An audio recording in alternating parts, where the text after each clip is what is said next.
Come on with me and let's take a little windshield tour. I want to talk about metal detecting. Let's go.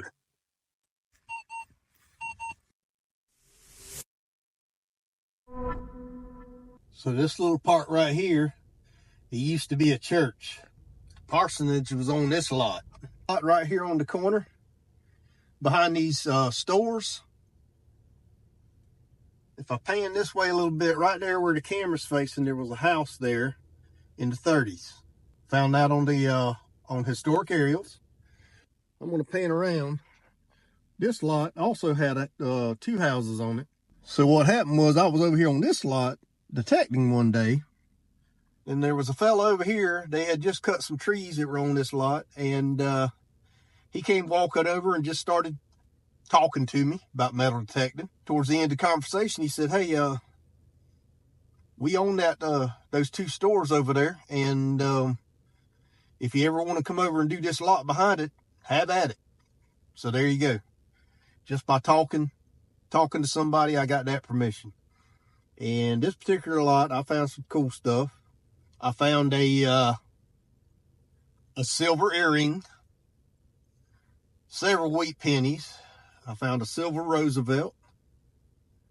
I found some very old John Deere tractor keys, and some other assorted little things. Hey, it paid off. Here's another tip for you. This is over by a school track field. Got permission to hunt that too. But you see right there, there's a big wide sidewalk here. If you're out hunting, always hunt the edges of these sidewalks, because you're probably going to score something. Might be clad, might be silver, but you're probably going to score something out of that. So the other thing about the track field too is they used to all congregate around that area right there that you see in the middle of the track over there. So I haven't had a chance to hunt that area yet. I was going to wait till school was out, but now, and I didn't go. Now school's back in. But next summer, I'm definitely going to try to hit that, or maybe on the weekend, I might try to hit it. There's no telling what they dropped over there. All right, curb strips just to the left of that sidewalk right there. At least where I'm at is fair game. Check the edges of these sidewalks. Curb strips are good to hunt. Sometimes you don't find anything, sometimes you do. But where I'm at, the curb strips to the left of that sidewalk right there, that's considered right of way.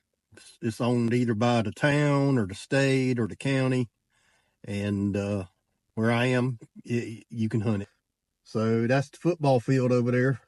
And right in front of me right here is where everybody parks during the season when they have football games. I'm sure there's plenty dropped out there. And again, you know, it might be one of them days where you just go out and find a bunch of clad. But clad adds up, man. Me and Coinstar got a good relationship when it comes to the clad. All right, so I'm going to talk about parks a little bit. So look for spots like this. Matter of fact, I'm seeing evidence that they just had a birthday party or something over here over the weekend. So there was a lot of people out here. Could be anything dropped around this picnic area right here. Then, of course, you got the good old tot lot, right? This park doesn't get a lot of heavy use. Just look at the parks in your area. And, of course, make sure you got permission to go in them. And metal detect. Always make sure you got that permission. But this park here, I've got permission to do the whole thing. And it's actually pretty big. But this tot lot, it gets use, but not a ton. So what I'll usually do on this tot lot, just based on the use that it gets, is I'll come out here like once a month with my detector, and I'll swing around and see what I can find in the tot lot. This grassy area right here in the park, I've seen a lot of people out here throwing frisbee, football, you name it. I haven't really hunted it a lot, but the potential's there, right? So I'm still in the park here. Check out these two big oaks. I always look for stuff like that. Big oak tree there. Good place to hunt. Right here's an old piece, or an old sidewalk. Again, another good place to hunt, hit the edges and stuff like that. And the reason that sidewalk is there is because I went to historic area. Well, I already kind of knew about this, but even if you don't know about it, go to historic areas and pull up your parks and look for old structures. But in the case of this park, that sidewalk is there because there used to be a pool here. Pool's no longer here. It's been since filled in, but it got a lot of use back in the day. It closed, I think, in the 90s, but the pool was here as early as the 70s, I think it was. So I found all kind of stuff in here. So going back to what I was saying about historic areas, in this same park, in that grassy area on the other side of the circle drive there, was an old school. And when I say old school, I'm talking early 1900s school. And I found my first mercury dime over here. So it was a 1937, I think it was. Yeah, 1937. So again, was able to find that school on historic areas. It was on the maps all the way up into the 50s. All right, so here's another spot.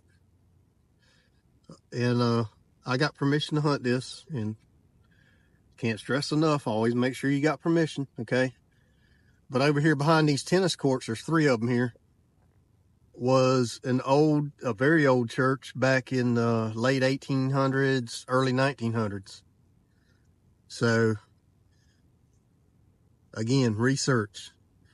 And I found buffalo nickels over here, a couple silver dimes. What else did I find over here?